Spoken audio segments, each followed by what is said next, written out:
Sir ಅದಕ್ಕೆ ನಾನು ಒಂದು ವ್ಯಾಸ ಕೇಳಿದೆ, ಬಂದಾಗ ಕೇಳಿದೆ, ಸ್ವಾಮಿ ವ್ಯಾಸಗಳಂತ ನೀವು ಹೆಸರಿಟ್ಟಿದ್ರಿ, ದಯವಿಟ್ಟು ನಮ್ಮ ಇವರು ಕಿಶನ್ ಅವ್ರಿಗೂ ಕೇಳ್ತಾ ಇದ್ದೀನಿ, ನಿಮ್ಮೆಲ್ಲರ ಮುಖಾಂತರ ನನಗೂ ಒಂದು ವ್ಯಾಸ ಕೊಡಪ್ಪ ಅಂತ ಕೇಳ್ಕೊಂತ ಇದ್ದೀನಿ. ಹ್ಞೂ ಸರ್, ಅದಕ್ಕೆ ನನಗೂ ಒಂದು ವ್ಯಾಸ ಕೊಡಪ್ಪ ಅಂತ ಕೇಳ್ತಾ ಇದ್ದೀನಿ.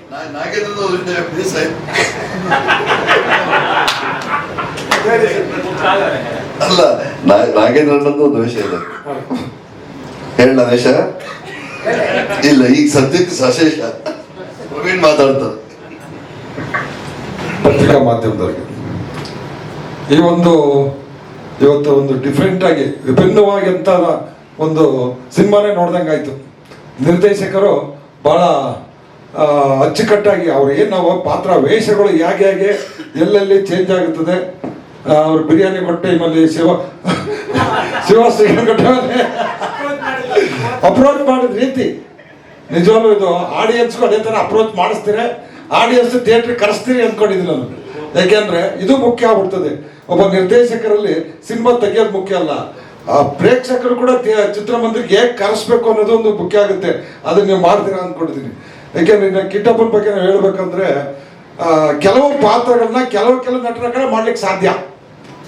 ಕಿಟ್ಟಪ್ಪನ ನಾವು ಬಹಳ ವರ್ಷಗಳ ಆತ್ಮೀಯರು. ಅವರು ಅನೇಕ ಪಾತ್ರಗಳಲ್ಲಿ ಅನೇಕ ಪಾತ್ರಗಳನ್ನು ಮಾಡಿದ, ಅನೇಕ ಚಿತ್ರಗಳು ಅನೇಕ ಪಾತ್ರಗಳನ್ನು ಮಾಡಿದ್ದಾರೆ. ಆದರೆ ಇದರಲ್ಲಿ ನೋಡಿದ್ದು ನಮಗೆ ಬಹಳ ವಿಭಿನ್ನವಾದಂಥ ಪಾತ್ರ. ಒಂದೇ ಮುಖದಲ್ಲಿ ಒಂದು ಹೆಣ್ಣಿನ ಮುಖ, ಒಂದು ಗಂಡಿನ ಮುಖ, ಅದು ಪಾತ್ರ ಮಾಡೋದು ನಿಜವಾಗ್ಲೂ ಕಷ್ಟ ಆಗುತ್ತೆ. ಅದನ್ನು ನಿಭಾಯಿಸ್ತಾರೆ ಕಿಟ್ಟಣ್ಣ ಅವರು. ನಿಭಾಯಿಸಿ ಈ ಒಂದು ಕನ್ನಡ ಚಿತ್ರರಂಗಕ್ಕೆ ಇದನ್ನು ಒಳ್ಳೆ ಅವಾರ್ಡು ಕೂಡ ಬರೋ ಥರ ಒಂದು ಪಾತ್ರ ಅಂತ ನಾನು ಅಂದ್ಕೊಂಡಿದ್ದೀನಿ. ಏಕೆಂದರೆ ವೇಷಗಳು ರವಿ ಬೆಳಗೆರೆಯವರು ಬರೆದಿರೋ ಒಂದು ಕತೆ, ಇದನ್ನು ಕೂಡ ನಾವು ಓದಿದ್ವಿ ಬಹಳ ವರ್ಷಗಳಿಂದ. ಕೆಲವು ನೆನಪಿದೆ, ಕೆಲವು ನೆನಪಿಲ್ಲ. ಯಾಕೆ ರವಿ ಬೆಳಗೆರೆ ನನ್ನ ದೊಡ್ಡ ಫ್ಯಾನು. ಆಯ್ ಬೆಂಗಳೂರು ಅನ್ನೋ ಒಂದು ಚಿತ್ರನ ನಾನು ಮಾಡಿದ್ದು, ನಾನೇ ಪಿಕ್ಚರ್ ಪ್ರೊಡ್ಯೂಸ್ ಮಾಡಿದ್ದು. ಯಾಕೆಂದ್ರೆ ಅವ್ರನ್ನ ಪ್ರತಿ ದಿವಸನೂ ಕೂಡ ಅವರು ಒಂದು ಯಾವುದೋ ಆಯ್ ಬೆಂಗಳೂರು ಯಾವಾಗ ಬರ್ತದೆ ಅಂತ ಗುರುವಾರ ನಾನು ಕಾಯ್ತಾ ಇದ್ದೆ. ಫಸ್ಟ್ ಮೊದಲ ಪೇಪರ್ ನಾನು ತಗೊಳ್ತಾ ಇದ್ದೆ. ಆ ಒಂದು ಅವರ ಒಂದು ಬರವಣಿಗೆ ಹೇಗೆ ನಮ್ಮನ್ನ ಹೇಗೆ ಆಕರ್ಷಣೆ ಮಾಡ್ತಿತ್ತು ಅಂದ್ರೆ, ಅವ್ರು ಅದಕ್ಕಿಂತ ಮುಂಚೆ ಒಂದು ಬುಕ್ಕಲ್ಲಿ ಬರೀತಾ ಇದ್ರು, ಪಾಪಿಗಳ ಲೋಕದಲ್ಲಿ ಅಂತ ಹೇಳ್ಬಿಟ್ಟು. ಅದು ನನಗೆ ಬಹಳ ಇಷ್ಟ ಆಗಿತ್ತು. ಹೀಗೆ ಅವರು ಈ ಒಂದು ಕತೆ ಅವ್ರದ್ದಿದೆ ಅಂದ್ರೆ ಬಹಳ ನಿಜವಾಗ್ಲೂ ಆ ಒಂದು ಪಾತ್ರಗಳನ್ನ ಬಹಳ ಮೋಲ್ಡ್ ಆಗಿ ಜನಗಳು ಇಷ್ಟಪಡೋ ಅಂತ ಒಂದು ಕಥೆಯನ್ನ ಮಾಡಿರ್ತಾರೆ.